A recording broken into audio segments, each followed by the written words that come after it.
10분 성경, 오늘은 레위기 말씀을 함께 살펴보도록 하겠습니다. 많은 분들이 성경 통독을 결심하고 창세기부터 차례로 성경을 읽어 나아가다가 처음으로 장벽에 부딪히는 구간이 바로 이 레위기입니다. 레위기를 보면 고대 이스라엘 백성들이 하나님 앞에서 제사 드리는 그 제사의 규정이 구체적으로 나와 있는 것을 보게 되는데요. 사실 이러한 제사 규정은 우리에게 익숙하지 않습니다. 그래서 이 레위기를 읽는 것이 힘듭니다. 그런데 여러분들에게 반가운 소식을 말씀드리자면 사실 성경을 연구하는 신학자들조차 이 레위기의 내용을 100% 이해하지 못한다는 것입니다. 그래서 성경을 통독하는 분들이라면 이 레위기의 내용을 100% 이해하려고 노력할 필요는 없습니다. 다만 레위기가 처음부터 끝까지 어떠한 순서로 구성이 되어 있고 레위기에 어떠한 내용이 포함되어 있고 또 레위기에 있어서 중요한 개념이 무엇인지 정도 이해하는 것만으로 여러분 통독을 해 나아가실 수 있으실 것입니다. 오늘 10분 성경에서 바로 그 내용을 설명드리도록 하겠습니다. 레위기의 헬라어 성경 제목은 레비티콘인데 이것은 레위 지파에 관한이라는 뜻입니다. 이 레비티콘이라는 제목에서 영어 제목 레비티쿠스가 나왔고 우리나라 성경에서는 레위기라는 이름이 붙여졌습니다. 이스라엘의 12지파 중에 레위 지파는 성막을 관리하는 역할을 했고 이 레위 지파에서 아론의 후손들은 제사장이 되어 이스라엘 백성들이 성막에서 제사를 드릴 수 있도록 봉사하는 역할을 했습니다. 즉 레위기란 제사장 직무 전반에 대해서 다루고 있는 책입니다.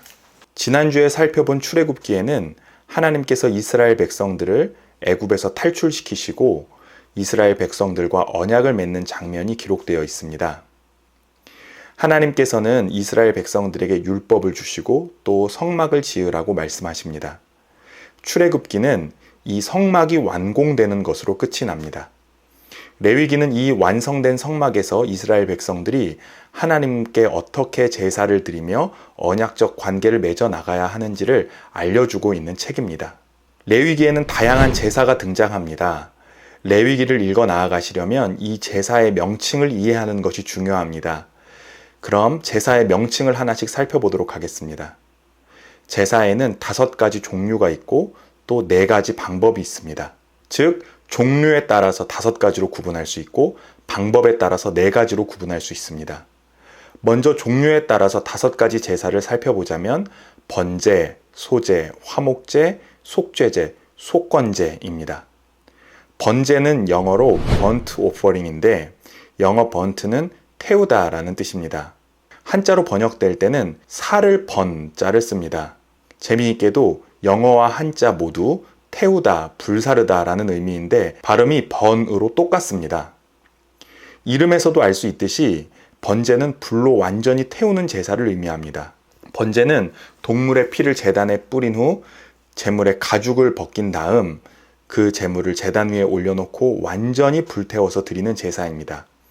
이때 벗겨진 가죽은 제사장의 몫이 됩니다. 이 번제는 하나님을 향한 완전한 헌신을 의미하는 제사입니다. 두 번째는 소제입니다. 영어로는 grain offering이고 한자로는 힐소자를 씁니다. 이 소라는 말은 고기를 넣지 않고 채소로 만든 음식을 의미하는 말이기도 합니다. 한마디로 소제는 곡식을 드리는 제사입니다. 소제는 독자적으로 드려지기보다 번제와 함께 드리는 경우가 많았고 독자적으로 드려질 때는 동물을 잡아 번제를 드리기 어려운 형편에 있는 사람들을 위해 마련된 제사였을 것으로 보입니다. 이 소제에서 특이한 점은 곡식을 하나님 앞에 드릴 때 반드시 소금을 넣어야 한다는 점입니다. 곡식 제물에 기름이나 향유도 함께 넣어서 드릴 수 있었는데 이때 꿀이나 누룩을 넣는 것은 금지되었습니다. 왜냐하면 꿀이나 누룩은 부패를 의미하는 것이기 때문입니다. 세 번째는 화목제입니다. 화목제는 영어로 peace offering입니다. 이 제사의 특징은 희생 제사 중 유일하게 제물의 일부를 제사 드린 사람이 돌려받아 주변 사람들과 음식을 나눠 먹고 친목을 도모할 수 있다는 것입니다. 그러니까 화목제라는 말 그대로 이 제사는 하나님을 찬양하며 함께 모인 사람들이 제물을 나누어 먹음으로써 기쁨과 친교를 누리는 제사입니다. 네 번째는 속죄제입니다. 속죄제는 영어로 Atonement Offering입니다. 죄를 지은 사람이 죄를 깨달은 후에 하나님 앞에 용서를 받기 위해 드리는 제사입니다. 죄를 용서받기 위해서 드리는 제사이기 때문에 이 제사는 반드시 드려야 하는 의무 제사였고, 그렇기 때문에 신분에 따라 제물이 결정되었습니다. 제사장은 흠없는 숫송아지, 족장은 흠없는 숫염소, 평민은 흠없는 암염소 혹은 어린 암양, 가난한 사람은 산 비둘기 둘 혹은 집 비둘기 새끼 둘, 극빈자는 고운 가루 에바 10분의 1을 드리게 됩니다. 또 이 제사를 드릴 때 제물의 피를 성막에 뿌려서 성막을 정화해야 했습니다. 다섯 번째는 속건제입니다. 속건제는 남에게 피해를 주었을 때 혹은 성막의 여러 기물을 오염시켰을 때 드리던 제물입니다. 그래서 이 속건제를 배상제라고 부르기도 합니다. 속건제는 양을 제물로 드리는 제사인데, 이때 제사를 드리는 사람은 자신이 피해 입힌 피해액의 5분의 1, 즉 20%를 더해서 배상을 하게 됩니다. 번제, 소제, 화목제, 속죄제, 속건제, 이 5가지는 종류에 따른 분류입니다. 이번에는 제사 방법에 따라 4가지로 분류할 수 있습니다. 첫 번째는 화제입니다. 화제는 말 그대로 불로 태우는 제사 방법입니다. 사실 앞서 살펴본 5가지 제사가 기본적으로 다 화제에 속합니다. 두 번째는 요제입니다. 여기서 요는 한자로 흔들요를 씁니다. 제물을 흔들어서 드리는 제사라는 뜻입니다.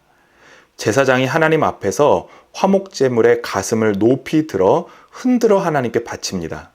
또 땅에 처음 익은 곡식을 드릴 때도 제사장이 곡식을 높이 들어 흔들면서 하나님께 바치게 됩니다. 세 번째는 거제입니다. 여기에서 거자는 한자로 들거자를 씁니다. 높이 들어 올려 하나님께 드리는 것입니다.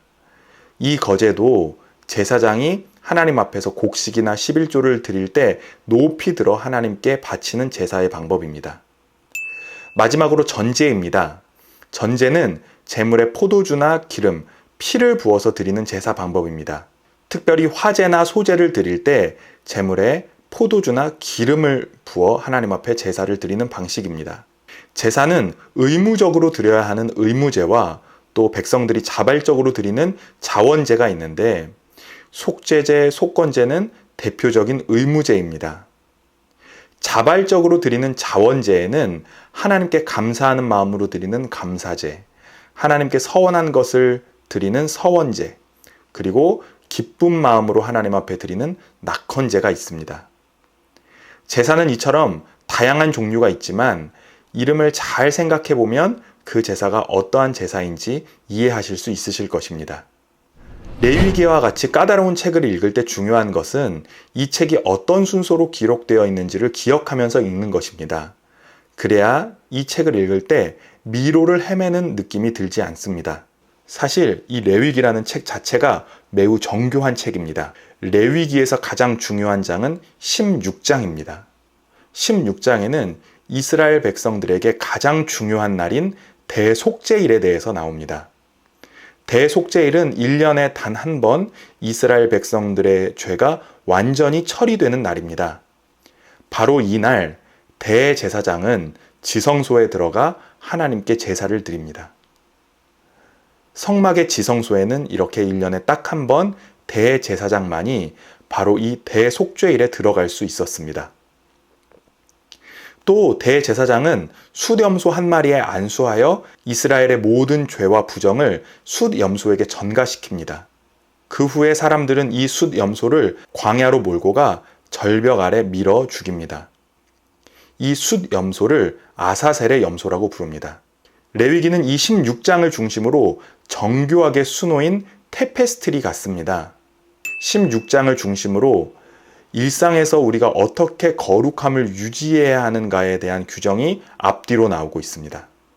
그리고 그 앞뒤로 제사장 직무에 대한 규정이 나옵니다. 그리고 레위기의 가장 처음과 마지막에는 제사에 대한 규정과 축제 규정이 나오고 있습니다. 이렇게 정교한 형태의 글은 이른바 제사장 문헌의 특징입니다. 신약 성경에서 이렇게 정교한 형식을 가지고 있는 책이 또 한 권 있는데 바로 요한계시록입니다. 이처럼 16장을 중심으로 정교하게 배치되어 있는 레위기의 구조를 머릿속에 담아두시고 레위기를 읽으시면 어렵지 않게 레위기를 읽으실 수 있으실 것입니다. 이렇게 레위기 말씀을 살펴보았습니다. 이번 주에도 성경을 직접 펼쳐서 레위기 말씀을 읽어보시기 바랍니다. 레위기 말씀을 읽으실 때 이 레위기 말씀을 100% 이해하지 못해도 괜찮습니다. 레위기의 전체적인 내용과 중요한 개념을 이해하는 것만으로 충분합니다.